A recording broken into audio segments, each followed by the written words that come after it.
I'd read Brave New World, and when I was asked to adapt it, I was like, really? Is Brave New World really? They want me to? So, I mean, I knew that I wanted to do it straight away. It's such an exciting prospect, even though it was written in 1931.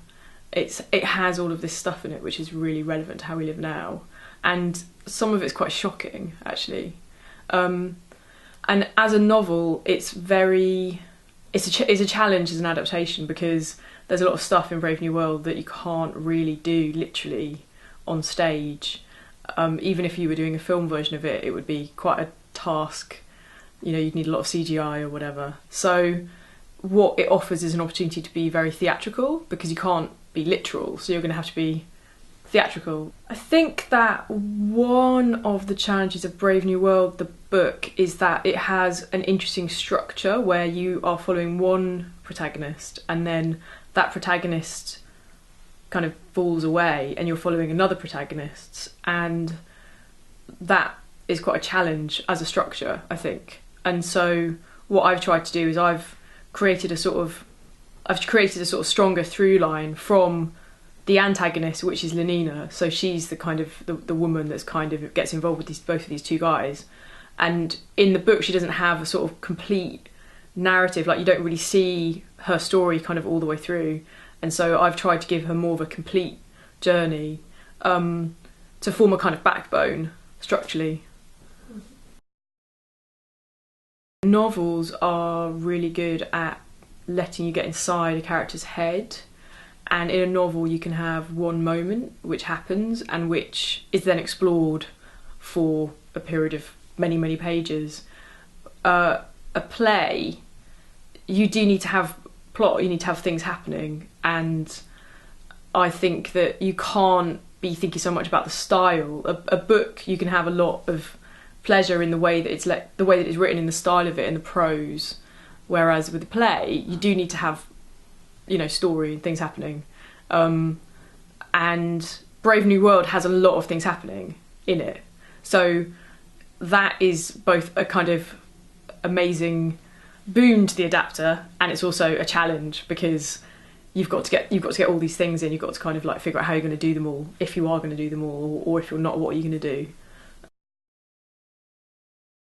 I do feel an obligation to Huxley, because this is a really well-known novel that a lot of people have read, loads of people, and what I'm trying to do is I'm trying to kind of bring his work across to the audience really successfully, which means that I need to do some of my own things, and I have to figure out what things of his are going to work and what things won't work and what things I need to leave behind.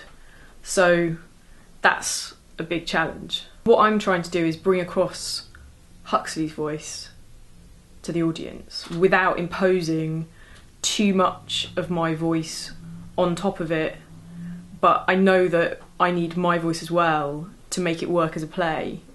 So what I'm trying to do is to take all of my leads from Huxley and what's in the book, and I'm trying not to really impose something. So, for example, I'm not having, and everyone is using an iPhone in the adaptation. You know, I'm trying to kind of retain what he had without kind of shoving something of my own on top of it. And I feel like I've got a sense of what his work is, and I'm also trying to kind of get a sense of him as a person. I'm reading books about him, and I'm reading his other novels as well, and I'm trying to get some kind of sense maybe of what he would think of today's society.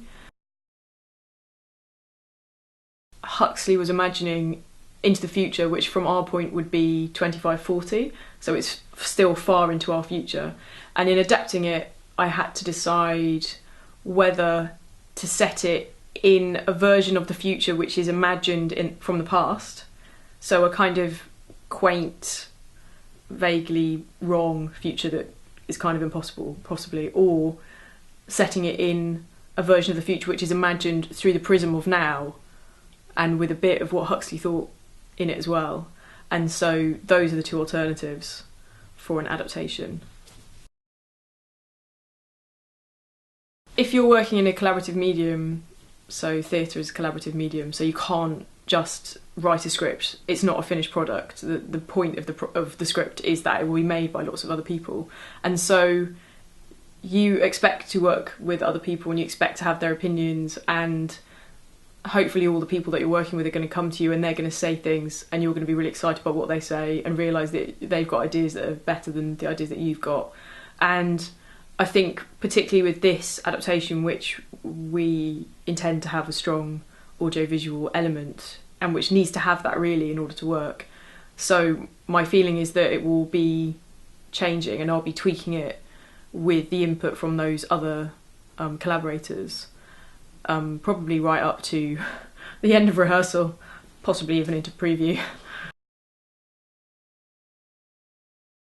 What can be really interesting is going to see your own show and sitting in the back and watching the audience rather than the show, and you can get a sense as well from people's body language what's going on and how they're reacting. And so I definitely feel like it would be good to see the show and then to still have you've got to have an open mind, really. Nobody knows what's going to happen. I really hope that I'm not going to be frantically trying to fix the show in the first week of previews. That's not going to happen.